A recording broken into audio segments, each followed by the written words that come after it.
Umwana w'intama amena ibimenyetso. Ibyashukiye cya gatatu umurongo wa mbere. Nuko mbona umwana w'intama amena kimwe muri ibyo bimenyetso birindwi bifatanije cya gitabo. Numva kimwe muri bya bizima bine kivuga ijwi nk'iry'inkuba kiti, ngwino. Umwana w'intama w'Imana ari we mwami wacu Yesu Kristo niwe ufite ubutware bwo kumena ibimenyetso bifatanije igitabo cy'ibigomba gusohora mbere y'uko imperuka iza. Nk'uko yabwiye abigishwa be, niwe wahawe ubutware bwose mu ijuru no mu isi. Niwe mugenga wa byose, niwe mugenga w'ibihe, niwe ugena uko bikwiye gusimburana kugeza ubwo azashyira iherezo rya byose. Ni umwami w'abami n'umutware utwara abatware.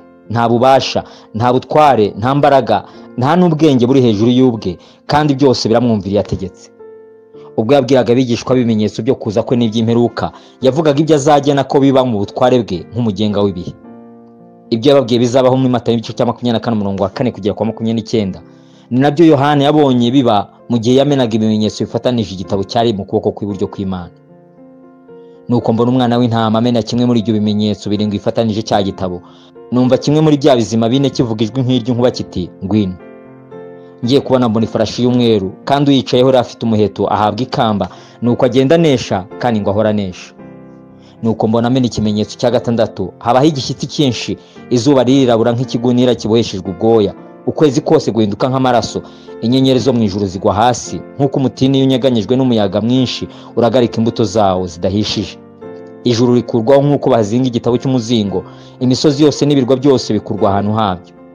Abami bo mu isi n'abatware bakomeye n'abatware b'ingabo n'abatunzi n'abo bubasha n'imbata zose n'abo mudendezo bose bihisha mu mavumo no mu bitare byo ku misozi, babwira imisozi n'ibitare bati, nimutugweho muduhishe amaso yicaye kuri iriya ntebe n'umujinya w'umwana w'intama, kuko umunsi ukomeye w'umujinya wabo usohoye, kandi ninde ubasha guhagarara adatsinzwe.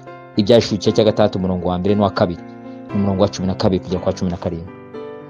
Aya magambo ahuye nayo muri Matayo igice cya 24 umurongo wa 4 n'uwa 5 n'umurongo wa 29 kugera kwa 30. Yesu arabasubiza ati, mwirinde hatagira umuntu bayobya, kuko benshi bazaza bita izina ryanjye bati ni Kristo, bazayobya benshi.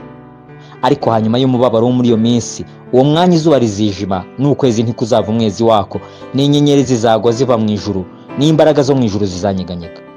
Ubwo nibwo ikimenyetso cy'umwana w'umuntu kizabonekera mu ijuru, n'amoko yose yo mu isi nibwo azaboroga abonye umwana w'umuntu aje ku bicu byo mu ijuru, afite ubushobozi n'ubwiza bwinshi.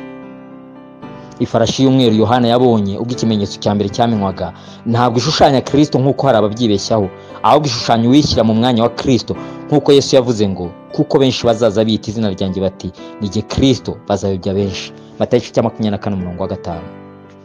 Nk'uko ibyo Yohana yabonye ubwo ikimenyetso cya mbere n'icya gatandatu byamenywaga bihuye n'ibyo Yesu yababwiye muri Matayo 24, niko n'ibindi bimenyetso byose bihuye n'ibindi yababwiye.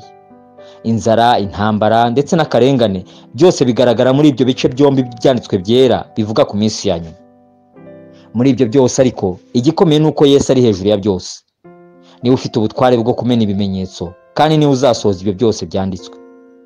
Niwe mugenga wa byose, kandi imigambi yizasohozwa.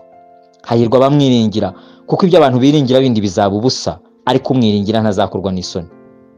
Ibikomeye bizabaho, ibiteye ubwoba bizaza, ariko intore z'Imana zifite ubwishingizi muri byose.